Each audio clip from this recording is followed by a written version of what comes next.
Hello everyone, कैसे हो आप लोग। तो आप लोगों को पता है कि मैं इस चैनल के ऊपर fashion, grooming, fitness and health से रिलेटेड वीडियोस लाता रहता हूँ। अभी कोविड का टाइम चल रहा है और जो हॉस्पिटल्स की कंडीशन है, जो पेशेंट्स की कंडीशन है, तो इस कोविड टाइम में मैं चाहता था कि आपको एक ऐसे डॉक्टर से मिलाऊं जो कि पूरे दिन कोविड पेशेंट्स के बीच में ही रह के और एक बहुत ही अच्छा काम कर रहे हैं। तो मैं आपको मिलाना चाहता था डॉक्टर महेंद्र ढाका, जो कि सवाई मान सिंह हॉस्पिटल जयपुर के अंदर प्रोफेसर भी है और इनका अपना खुद का परफेक्ट डायग्नोसिस सेंटर भी है अपने वैशाली नगर जयपुर में।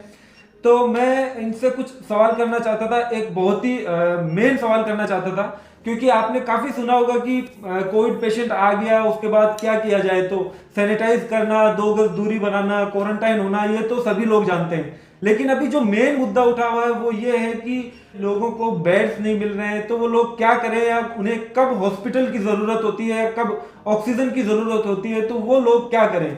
तो मैं यही मुद्दा, मेन जो चीज है, मैं डॉक्टर साहब से पूछना चाहता था। तो डॉक्टर साहब, आप बस मैं आपसे यही पूछना चाहता हूँ कि ये जो पेशेंट जो है पॉजिटिव आ गए और उनको बेड्स नहीं मिल रहे हैं, अभी पूरी व्यवस्था जो है जो पूरी चरमराई हुई है, तो वो लोग क्या करें। तो थोड़ा सा उसके बारे में आप। सर, पहले मैं मेरा इंट्रोडक्शन देता हूँ। मैं डॉक्टर महेंद्र हूँ और एमडी रेडियोलॉजिस्ट हूँ। मैंने एसएमएस मेडिकल कॉलेज से एमडी किया है और मैंने वहाँ पे भी अभी भी मैं सेवाएं देता हूँ। उसके अलावा मेरा खुद का perfect imaging and diagnostic centre के नाम से मैं मेरा सेंटर चलाता हूँ, जहाँ पर बहुत ज़्यादा मरीज़ आ रहे हैं इस टाइम, जो कि कोरोना पॉजिटिव पेशेंट्स हैं या फिर वो लोग सस्पेक्टेड कोरोना पॉजिटिव की कैटेगरी में आ रहे हैं। मेरा कहने का मतलब सिर्फ ये है कि कोरोना के पेशेंट्स के लिए बेसिकली हम इनको 3 कैटेगरी में डिवाइड करते हैं। पहली चीज़ ये आती है कि कोरोना पॉजिटिव पेशेंट जो कि किसी भी सिम्टम के साथ नहीं है, जिसके ना बुखार है, ना उसकी खांसी है, ना उसके और कोई कोरोना से रिलेटेड पूरा शरीर टूटना या ड्राउजी होना, जो कि कोरोना के लक्षण है, जैसे स्मेल चले जाना, टेस्ट का चले जाना, ये सिम्टम नहीं है। और सिर्फ उसका आरटी-पीसीआर टेस्ट उसने किसी भी पर्पज़ के लिए कराया हो, चाहे उसने डर की वजह से कराया हो, चाहे उसने ट्रैवल की वजह से कराया हो, या फिर उसके किसी के साथ में कॉन्टैक्ट हिस्ट्री की वजह से कराया हो, and if he is a Covid positive, तो उसको कुछ भी करने की ज़रूरत नहीं है। Only simple quarantine is sufficient. Second thing, यदि उस पेशेंट में कोई सिम्टम आता है तो सिम्टम्स में पहला मेन सिम्टम होता है बुखार का आना। यदि पेशेंट को फीवर आता है तो पैनिक होने की ज़रूरत नहीं है। उसका आरटी-पीसीआर, जो सबसे पहले कोविड स्क्रीनिंग टेस्ट होता है, वो हम लोग करते हैं। आइदर वो पॉजिटिव और नेगेटिव कुछ भी हो, क्योंकि आरटी-पीसीआर की सेंसिटिविटी 70% है। तो वो पॉजिटिव या नेगेटिव कुछ भी हो, उसको एज ए कोविड ट्रीटमेंट, उसको कोविड के अनुसार जो कोविड की बेसिक दवाइयाँ हैं, वो 5 से 7 दिन की जो दवाइयाँ उसका फिजिशियन प्रेस्क्राइब करता है, वो उसको लेना चाहिए। That's all. उसके बाद चीज़ आती है कि बुखार के साथ साथ यदि मरीज़ की तबीयत ज़्यादा बिगड़ती है, मान लो पहले दिन बुखार आता है, 3 दिन बाद खांसी आती है, पेशेंट का ऑक्सीजन जो सैचुरेशन है वो पल्स ऑक्सीमीटर से सब लोग रखते हैं, वो डाउन होता है, या फिर पेशेंट डिस्निया में जाता है, उसको सांस में बहुत ज़्यादा तकलीफ़ आती है, या फिर पेशेंट मूर्छित हो जाता है, सिनकॉप में चला जाता है, या फिर पेशेंट अनकॉन्शियस हो जाता है। इस तरह के जो मरीज़ हैं उनके लिए नेक्स्ट इन्वेस्टिगेशन अपना आता है HRCT स्कैन। सीटी स्कैन के अंदर अपन देखते हैं कि फेफड़े का कितना हिस्सा इस बीमारी से ग्रसित है। उसमें हमारा एक स्कोरिंग सिस्टम होता है, जिसमें माइल्ड, मॉडरेट और सीवियर ग्रेडिंग की स्कोरिंग होती है कि 5 है, 10 है, 15 है, 20 है, 25 है, 10। तो उसके अंदर जो जो पेशेंट्स माइल्ड कैटेगरी में आते हैं, जिनके फेफड़े का इन्वॉल्वमेंट कम है एवं उसके साथ में सिम्टम्स भी कम है, लिमिटेड खांसी है, सैचुरेशन अच्छा है, 90 से अबव सैचुरेशन चल रहा है, तो उस पेशेंट को किसी भी तरह के पैनिक होने की ज़रूरत नहीं है।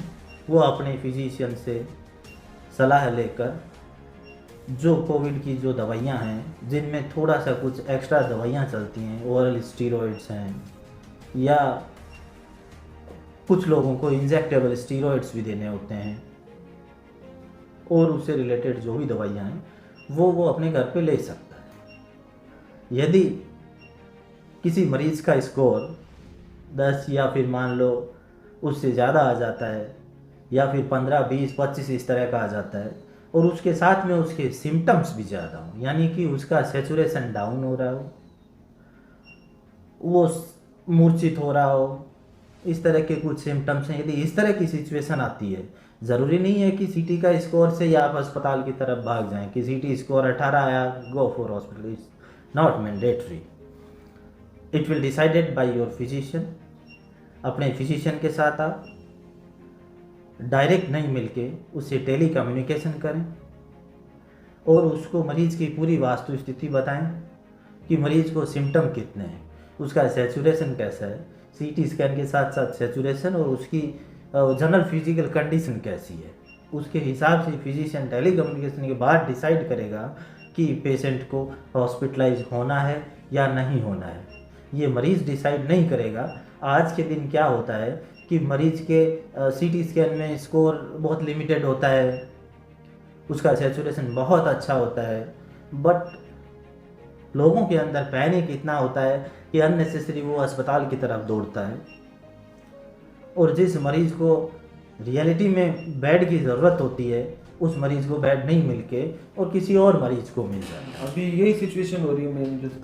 हाँ, तो इसके लिए सबसे इम्पोर्टेंट चीज़ है कि आपके जो भी बेसिक टेस्ट हुए हैं, जिसमें मेन टेस्ट आते हैं जो सीटी स्कैन है, उसके अलावा कुछ ब्लड के टेस्ट हैं, कुछ बायोमार्कर्स हैं, इंटरल्यूकिन 6 है, डी डाइमर है, सीआरपी के लेवल हैं, और मरीज़ का सबसे इम्पोर्टेंट चीज़ उसका ऑक्सीजन सिचुएशन कैसा है और उसकी जनरल कंडीशन कैसी है।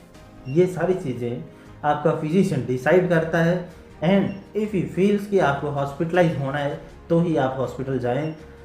अननेसेसरी हॉस्पिटल्स के अंदर नॉर्मल पेशेंट्स की भीड़ करने का ये टाइम नहीं है। जहाँ तक सवाल आता है कि मरीज़ को ऑक्सीजन लगानी है या नहीं लगानी है, ये भी अपने फिजिशियन के ऊपर छोड़ें।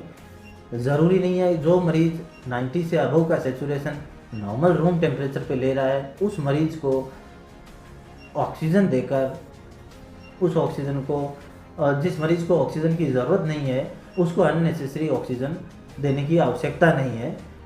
ऐसे मरीज़ हॉस्पिटल्स के स्टाफ के ऊपर, डॉक्टर्स के ऊपर अननेसेसरी दबाव नहीं बनाएं कि हमें ऑक्सीजन लगाओ, बिकॉज डॉक्टर विल डिसाइड कि इस मरीज़ को ऑक्सीजन लगानी है क्या।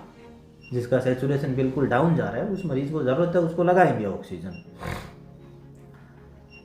तो ये सारी चीज़ें हैं जिसके अनुसार अपन हॉस्पिटल्स में भीड़ को कम कर सकते हैं, जिसमें हमारे सारे डॉक्टर्स, पैरामेडिकल स्टाफ और हॉस्पिटल से जुड़े हुए हर तरह का कर्मचारी दिन रात अपनी पूरी मेहनत कर रहा है।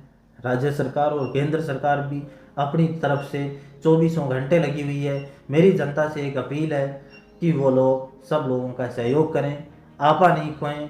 इस आपदा के टाइम पे कोई अनहोनी होती है तो अननेसेसरी अस्पताल के अंदर उत्पात मचाकर जिन मरीजों को इलाज की ज़रूरत है उन मरीजों को मिलने वाले उपचार से जो लोग उनका इलाज करने वाले हैं उनको करने दें, और डॉक्टर्स को, पैरामेडिकल स्टाफ को या बाकी जो भी गवर्नमेंट स्टाफ जो कि इन सारी प्रोसेस में, या प्राइवेट स्टाफ जो भी इन प्रोसेस में इन्वॉल्व है, उनके साथ हिंसक गतिविधि नहीं करें और उनके ऊपर पूरा विश्वास रखें।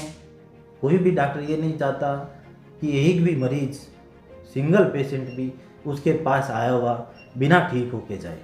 धन्यवाद दोस्तों। तो मैं आपको एक बात और बता देना चाहता हूँ, पेशेंट्स की इन्होंने रिपोर्ट्स बनाई है जो HRCT की जो रिपोर्ट्स है, और ये डेली इन्हीं कोरोना पेशेंट्स को ही डील कर रहे हैं कंटिन्यू। और आज पूरा दिन मैं इनसे बात कर रहा था कि डॉक्टर साहब मैं थोड़ा सा आपसे राय लेना चाहता हूँ, और काफ़ी लोग हैं जो जानना चाहते हैं इन छोटी छोटी चीज़ों के बारे में, यानी कि जो मेन जो चीज़ है उसके बारे में कि क्या कंडीशन हो रही है पेशेंट की और क्या हॉस्पिटल्स की है। तो मैं इन्होंने मुझे टाइम दिया था लगभग कि 5 से 6 बजे के बीच में आप आ जाना, मैं 15 मिनट या 20 मिनट उस वक्त मैं फ्री हो जाऊंगा। तो मैं आ तो गया यहाँ पे, लेकिन उसके बाद डॉक्टर साहब जो है कंटिन्यू इतने पेशेंट्स के बीच में थे कि ये वहाँ से उठ ही नहीं पाए। और मैं काफ़ी देर वेट करते करते अभी आप देख सकते हो अभी टाइम हो गया लगभग 1 बज चुकी है। यानी डॉक्टर साहब सुबह 5 बजे हॉस्पिटल घर से निकलते हैं और रात को 12 से 1 बजे से पहले या अभी जैसे 1 बज चुकी है तो 2 बजे पहले ये घर पे नहीं पहुंचते। तो आप देख सकते हो कि किस तरह से हॉस्पिटल्स में डॉक्टर्स मेहनत कर रहे हैं, कितना मतलब किस तरह से ये काम कर रहे हैं।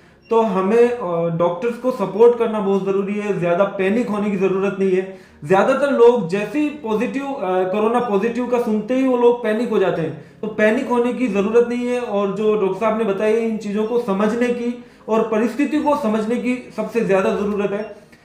तो आज के लिए इतना ही। अगर वीडियो पसंद आए तो वीडियो को लाइक ज़रूर करें, अगर चैनल के ऊपर नए हो तो चैनल को सब्सक्राइब करें। तो फिर मिलते हैं नेक्स्ट वीडियो में। Thank you very much.